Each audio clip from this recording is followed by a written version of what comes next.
Welcome to a new Lynx Render Studio video. Today we are going to show you the new material adjustment options that we have added from Pro 0.5 version. When we load our DAZ models in Lynx Render Studio, it is common to find materials that need some kind of tuning, either in brightness, reflections, normals, metallics, ambient occlusion. After all, each DAZ artist creates the models in his own style and focused on his own environment and lighting. To solve this problem quickly and easily, we have included the Adjust Materials menu in Lynx Render Studio. This menu contains different sliders to adjust the materials to your liking.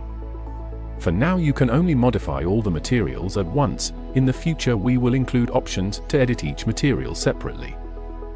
Later we will talk about the hair section, which only affects the hair materials of the model.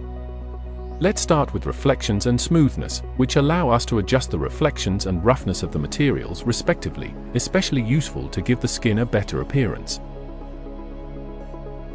Normal strength and bump strength emphasize the normal and bump maps of the model on materials that include these maps. As you can see, they are great for giving a nice touch of detail to the model's clothing and skin. Subsurface scattering and transmission affect only translucent materials on the model, usually organic materials such as skin and eyes, but also some of the hairs and clothes in DAZ. Subsurface scattering diffuses the surface of these materials, while transmission controls the light passing through the model at its thinnest parts.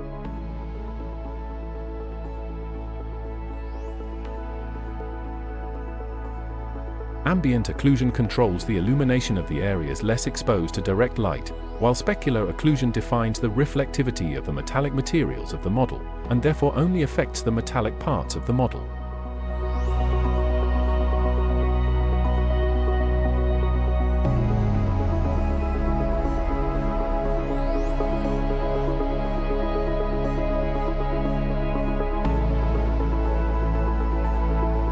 Translucency color effect and glossy color effect enhance the influence of these shader attributes on the model's materials.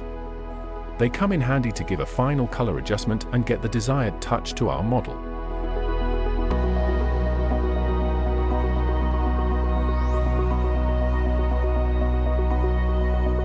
The model has turned out quite well, hasn't it? We can also go to the lighting settings menu to tweak the intensity, distance, and temperature of the lights, leaving the scene completely to our liking. Now let's talk about hair. Hair is usually one of the most complex elements in DAZ assets. You've probably noticed that the most detailed hairstyles require a lot of processing time in DAZ renders.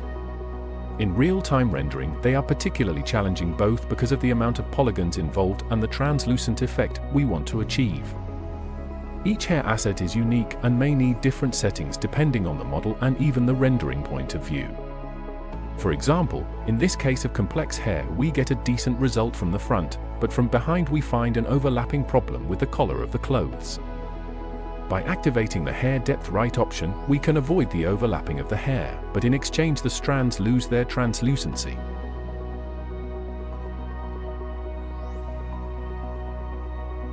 With hair shadows, we can turn the shadows produced by the hair on or off, which can be useful for short, light hair that gets too dark with shadows. Hair opacity directly controls the abundance of hair, which can be used to achieve the transparency effect we like best, while hair alpha clipping will completely clip the hair below the transparency threshold we choose.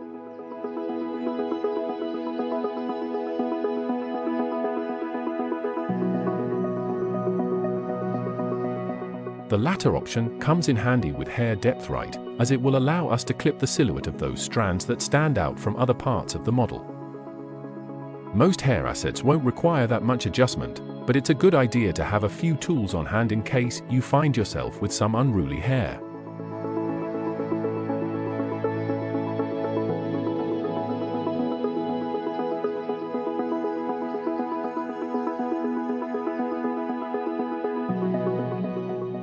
That's all for today. Thanks for being there and see you soon.